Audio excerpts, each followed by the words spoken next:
जय जगन्नाथ बंधुगण, आज आम से ही दिव्य कथा श्रवण करवा जहाँ आम समस्त जीवनर मूलदुआ। आज आम मर्यादा पुरुषोत्तम श्री राम को अवतार रहस्य एवं तांकर महान पिता महाराज दशरथ परिचय विषय आलोचना करवा। मते गोटे कथा कहतु जे सृष्टिर सर्वश्रेष्ठ शक्ति भगवान विष्णु कहीं जड़े मनुष्य रूप में जन्म नेले।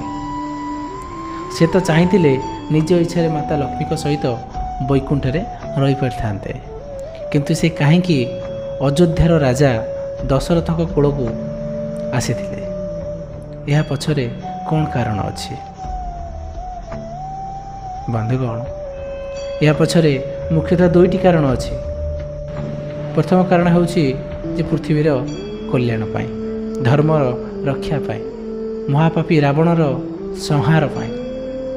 बंधुगण, जेतेबेले पृथ्वी रे पाप और अधर्मर बोझ बढ़ी जाए सेतेबेले स्वयं भगवान धरापृष्ठ को ओह्लै आसते। लंकार महा अत्याचारी राजा रावणर भय चारिआडे व्यापी जाइतिला। रावण को बर मिलता जे केवल मनुष्य ही ताकू मारी पारिबे। से मनुष्य को दुर्बल भावी यही बर मागिला। तेणु देवता मानक अनेक प्रार्थना क्रमे भगवान विष्णु तांकर दिव्य रूप छाड़ी मनुष्य रूप में आसीथिले केवल रावण को संहार करने। यह होची अवतारर प्रथम कारण जे धर्मर संस्थापना। द्वितीय कारण कौन? द्वितीय कारण आहुरी मधुर, ताहा हेउची भक्त प्रति भगवान स्नेह और प्रतिश्रुति। एक कथा बहु जुग पूर्वे महाराज दशरथ और तांकर पत्नी माता कौशल्या, सेतेबेले तांको नाम थिला कौन ना कश्यप एवं अदिति। भगवान विष्णु को पुओ रूपे पाइया पाई हजार हजार वर्ष धरी कठोर तपस्या करथिले। सेमानकर सही अतुट भक्ति रे प्रसन्न होई भगवान निजे सेमानंको वर देइथिले जे परवर्ती जन्म रे से निजे ही सेमानकर पुत्र होई आसीबे। तेणु श्री राम को अवतार नेबारे धर्म रक्षा सहित दशरथ को पूर्व जन्मर भक्ति ही मुख्य भूमिका ग्रहण करथिला।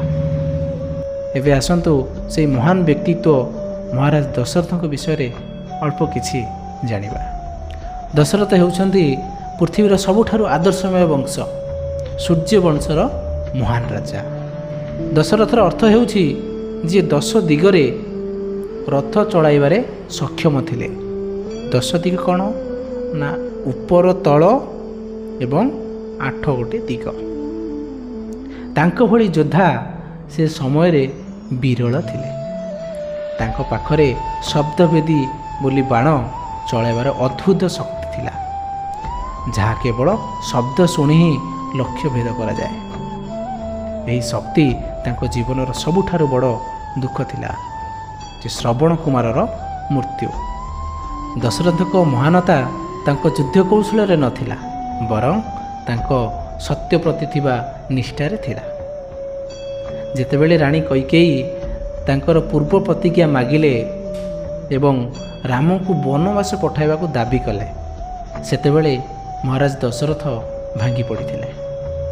पुत्रमोह तांको घारी थिला, किंतु से केवल गोटे कथा चिंता कले, मु जदि मोर सत्य रक्षा न करे तेबे मोर एही वंशर मर्यादा नष्ट हो जाव। परिणाम स्वरूप राम को वनवास पठाइबार दुख से सही न पारी निज प्राण त्याग कले।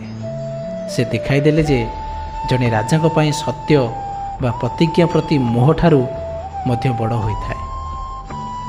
प्रिय श्रोता बंधु, श्री राम एवं महाराज दशरथ को जीवनरू आमको शिक्षा मिले जे श्री राम से आमको पितामाता को प्रति भक्ति और आज्ञाकारितार आदर्श देगले एवं महाराज दशरथ से आमको सत्य रक्षा करिबा और धर्म को सर्वोच्च स्थान देवार शिक्षा देगले। जो घरे पिता दशरथ परी सत्यनिष्ठा और पुत्र भगवान श्री राम परी ଆଜ୍ଞାକାରିତା ଥାଏ, ସେ ଘର ହିଁ ପ୍ରକୃତରେ ଅଯୋଧ୍ୟା ପାଲଟିଯାଏ। ଆସନ୍ତୁ ଆଜି ଆମେ ସମସ୍ତେ ସଂକଳ୍ପ ନେବା ଯେ ଆମ ଜୀବନରେ ଧର୍ମ ଏବଂ ସତ୍ୟକୁ କେବେ ହେଲେ ତ୍ୟାଗ କରିବା ନାହିଁ। ଜୟ ଶ୍ରୀରାମ, ଜୟ ଶ୍ରୀରାମ।